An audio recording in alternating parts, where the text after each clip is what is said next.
कौन सा चैप्टर है? Today we are going to start with revaluation account. Revaluation of assets and reassessment of liabilities. ये दो चीजें हमारे साथ होंगी सर. अब इसको रीएवैल्यूएशन ऑफ लायबिलिटीज क्यों नहीं बोलते सर? रीअसेसमेंट इसलिए बोल रहा है क्योंकि आपके पास जो लायबिलिटीज हैं वो आपकी कहीं ना कहीं दी जाती हैं या बंदे को पेमेंट करी जाती है according to the new assessment which is being made. और रीवैल्यूएशन का मतलब हो गया कि कहीं कुछ आपके पास फॉर एग्जांपल डेटर्स हैं वो कम हो गए या डेटर्स की वैल्यू बढ़ गई जिसके जो मेरे बैड डेट्स रिकवर्ड हो गए, या मेरे पास कुछ ऐसा हो गया सर जी कि जो मेरे मशीन्स हैं वो डेप्रिशिएट ना होकर, या कोई लैंड एंड बिल्डिंग है जिसकी वैल्यू ऊपर चली गई. तो ये सारी चीजें आपके पास रीवैल्यूएशन भी आपका चल रहा है. तो रीवैल्यूएशन पे ये सारी चीजें आपकी इस तरीके से काम करती है. नेक्स्ट हम लोग अगर बात करते हैं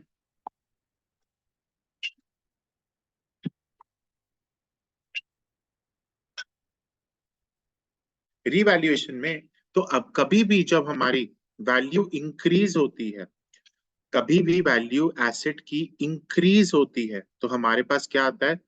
asset account to revaluation account. Sir ji मैं आपको एक छोटा सा एक बात बताता हूं, ये छोटी सी ट्रिक है जिसका आप ध्यान रखेंगे. सर जी revaluation debit side credit side, ठीक है. जितने भी मेरे खर्चे, जितनी भी मेरी गेन है सर, वो मेरे क्रेडिट साइड, और जितने भी मेरे खर्चे होंगे वो सब मेरे कहाँ आएंगे? यहाँ पर. जितने loss, debit all the losses and expenses, credit all income and gain, ये हमने बेसिक सा रूल पढ़ा था. बट यहाँ पर जो आपकी एंट्री है वो ऑपोजिट होती है, एसेट अकाउंट टू रीवैल्यूएशन. और ये यहाँ पे हम लिखते हैं इसको, वो अपनी क्रेडिट साइड और डेबिट साइड के बेसिस पे लिखी जाती है. तो जितनी भी मेरी कमाई वो कहाँ पर? क्रेडिट साइड, और जितने भी मेरे पास खर्चे वो मेरे डेबिट साइड. डन है, सिंपल. तो मेरी एसेट की value increase, asset account to revaluation. तो यहाँ पे क्या हुआ? Asset by. मेरी एसेट की value decrease, revaluation to asset है जी. लायबिलिटी पे चलते हैं. लायबिलिटी की वैल्यू अगर इंक्रीज हो रही है तो यहां पर क्या होगा sir ji? Revaluation to liability. और अगर मेरे पास लायबिलिटी की वैल्यू डिक्रीज हो रही है,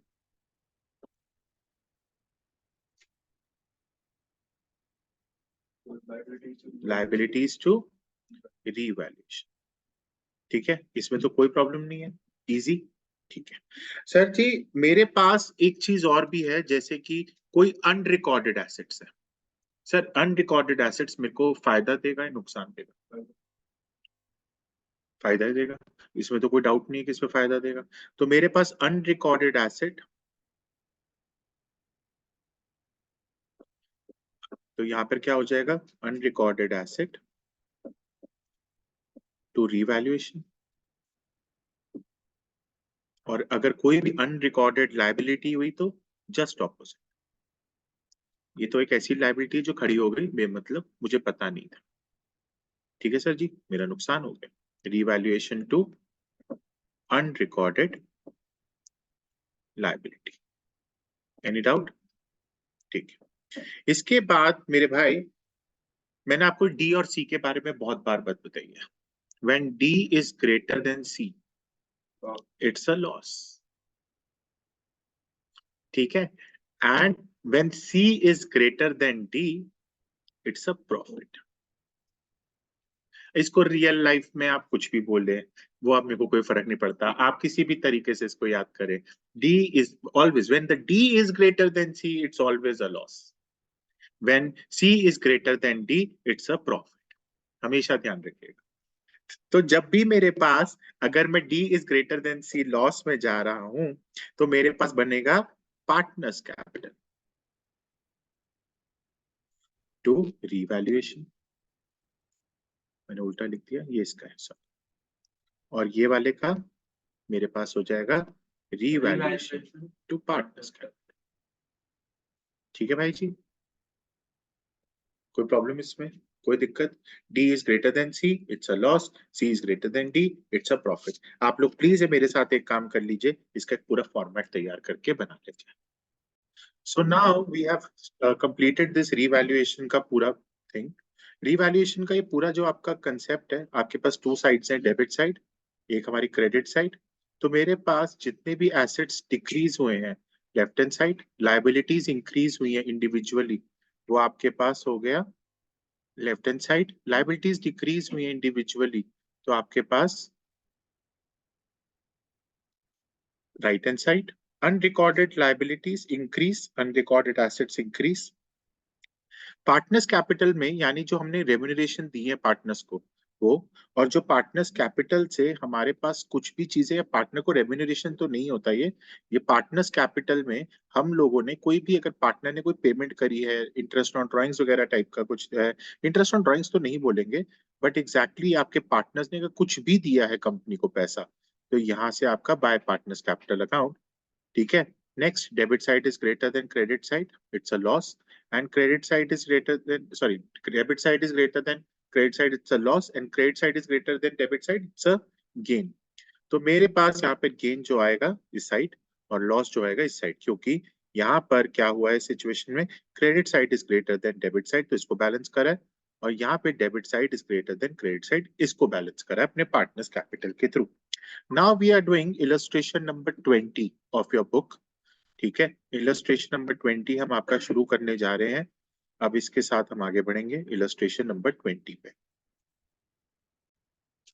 मेरे प्यारे दोस्तों, ये आपका इलस्ट्रेशन नंबर 20 कहता है कि हमारे पास बेसिकली तीन लोग हैं. राधिका, मैं आपके वर्किंग नोट्स ऊपर की तरफ बना रहा हूं ताकि आपको आसानी होगी देखने में. राधिका, बानी, चित्रा, ये तीनों पार्टनर्स हैं. ये 2:3:1 के रेशियो में अपना बांट रहे हैं प्रॉफिट एंड लॉस. अब उन्होंने बोला कि हमारा जो नया रेशियो है that is going to be 3:2. तो ओल्ड और ये न्यू. आपको पता है इसका फॉर्मूला क्या होता है? आपको पता है कि हमारे पास सैक्रिफाइसिंग रेशियो कैसे निकलती है? ओल्ड माइनस न्यू, यानी 2/6 माइनस 3/6, 3/6 माइनस 2/6, 1/6 माइनस 1/6. तो चित्रा का तो यहाँ पर गुडविल का गेन कैंसिल हो गया, और हमारे पास बाकी का ये जो है हम लोग कैलकुलेट करेंगे. तो एक जना हमारे पास गेन कर रहा है, यानी वो राधिका, और एक जना सैक्रिफाइस कर रहा है, यानी हमारा बानी. तो हमारे पास जब भी एंट्री होती है वो क्या होती है? राधिका टू बानी. पहला काम तो ये हो गया मेरा. दूसरा मेरे बच्चों, मैं आपको एक रीवैल्यूएशन अकाउंट बनाना सिखा. तो ये तो एक चीज हो गई. अब रीवैल्यूएशन अकाउंट के लिए मेरे पास आपको क्या दिया हुआ है यहाँ पर? मेरे पास यहाँ पर रीवैल्यूएशन में मुझे दिया हुआ है एक पर्टिकुलर वैल्यू. रीवैल्यूएशन में उन्होंने बताया कि जो लैंड की वैल्यू है वो इंक्रीज हुई है. इसके अलावा उन्होंने बोला और कुछ भी रीवैल्यूएशन में नहीं गया. तो यहाँ पर क्या होगा? By land. मैंने अभी आपको बताया था एंट्री क्या होती है? Asset account to revaluation, asset account to revaluation. तो ये आपका पर्टिकुलर्स, ये आपका अमाउंट कितना हुआ? 1,80,000. और ये जो रीवैल्यूएशन है ये पार्टनर्स के बटेंगे टू पार्टनर्स कैपिटल अकाउंट, क्योंकि मैंने आपको सिखाया कि जब भी कोई गेन होता है टू गेन, ठीक है, पार्टनर्स कैपिटल अकाउंट में बटेगा. पार्टनर्स कैपिटल अकाउंट में कितना आएगा सर जी? हमारे पास आएगा कौन सी रेशियो में? 2:3:1 में. क्योंकि हमारे पास जब भी पार्टनर्स का प्रॉफिट बढ़ता है वो किस रेशियो में बढ़ता है? 2:3:1. राधिका, बानी और चित्रा. तो 2:3:1 में जो हमारा प्रॉफिट होगा वो कितना होगा? 60,000, 90,000 एंड 30,000. अब मैं आपको एक चीज बताना चाहता हूं. क्वेश्चन में लिखा हुआ है कि बैलेंस शीट में एक डेबिट बैलेंस लिखा हुआ है प्रॉफिट एंड लॉस में. जब भी मेरा डेबिट बैलेंस होता है इसका मतलब क्या है? मेरा लॉस है. और अगर क्रेडिट हो तो मेरा गेन है. प्रॉफिट एंड लॉस में अगर बैलेंस शीट में डेबिट बैलेंस है, it means it's a loss. ये एसेट साइड में लिखा हुआ है, ये एसेट साइड में लिखा हुआ है. It's a pure loss. तो जब भी मेरे पास लॉस होगा तो मेरी क्या एंट्री होगी? राधिका बानी एंड चित्रा, इन तीनों का कैपिटल अकाउंट। यहाँ पे डेट कहीं डाली हुई है इन्होंने? यस डाली हुई है, तो आपको डेट भी लिखनी पड़ेगी। कितनी डेट लिखी हुई है? अप्रैल 1, 2018। तो ये कितना हुआ दोस्तों? ये आपका हुआ 24,000 आपका लॉस हुआ। 24,000 आपका लॉस हुआ, और ये 2:3:1, यानी 8,000, 12,000 और 4,000। कोई प्रॉब्लम? दूसरा, मेरे पास कोई रिजर्व्स हैं? ऑफ कोर्स मेरे पास रिजर्व पड़ी हुई है। बेटा जब भी आपके पास बैलेंस शीट में लिखा हुआ है कि आपके कोई रिजर्व्स हैं, तो वो डिस्ट्रीब्यूट होंगे। अगर आपके रिजर्व्स में कुछ नहीं लिखा हुआ, जैसे फॉर एग्जांपल नीचे आप देख रहे हैं, it was agreed that the reserves is, अगर ये लिखा होता यहाँ पर नीचे रिजर्व्स लिखे होते, तो बेटा ये आप लोगों का रिकॉन्स्टिट्यूट होता G2S के फॉर्म में, यानी गेनिंग टू सैक्रिफाइसिंग के फॉर्म में। पर यहाँ पर जनरल रिजर्व बैलेंस शीट में लिखा हुआ है, तो जनरल रिजर्व बटेगा। तो general reserve is a profit, तो general reserve to Radhika to Bani to Chitra, ये कितना हुआ? बांट लीजिए। 1,44,000 था, 48। बहुत बढ़िया, वही रेशियो पुरानी, 2:3:1। हमेशा ध्यान रखेंगे कि जब भी मेरे पास कोई भी अगर चीजें होंगी, तो वो ओल्ड रेशियो बटेंगी। आप लोग प्लीज इसकी नरेशन जरूर लिखिएगा, मैं नहीं लिख रहा हूँ। Being profit and loss distributed, या बीइंग लॉस डिस्ट्रीब्यूटेड, और उसमें बीइंग रिजर्व डिस्ट्रीब्यूटेड, इतना भी लिखेंगे तब भी आपको नंबर फुल मिलेंगे। नेक्स्ट बच्चों हम लोग आते हैं अपने लैंड वाले में, जो हमारा रिवैल्यूएशन में आया था। तो तीसरी एंट्री मेरी क्या हो जाएगी? Land account to revaluation. ठीक है मेरे बच्चे, ये कितना हुआ? 1,80,000। बेटा अब ये रिवैल्यूएशन का प्रॉफिट आया, तो अभी हमने रिवैल्यूएशन में नीचे बनाया था, हमने जब रिवैल्यूएशन नीचे क्रिएट करा तो मेरे पास ये प्रॉफिट आया। तो रिवैल्यूएशन टू, मेरे पास क्या आया बेटा? RBC। तो आरबीसी अब यहाँ पे कौन से रेशियो में डालेगा बेटा? वही 2:3:1। रिवैल्यूएशन भी आपकी ओल्ड रेशियो में रहेगी। आपको नई रेशियो का कुछ भी नहीं करना है यहाँ पर, सिवाय सिर्फ गुडविल को कैलकुलेट करने के लिए, यानी रिकॉन्स्टिट्यूशन और सैक्रिफाइसिंग कैलकुलेट करने के लिए, बस उसी के लिए ही काम करना है ये।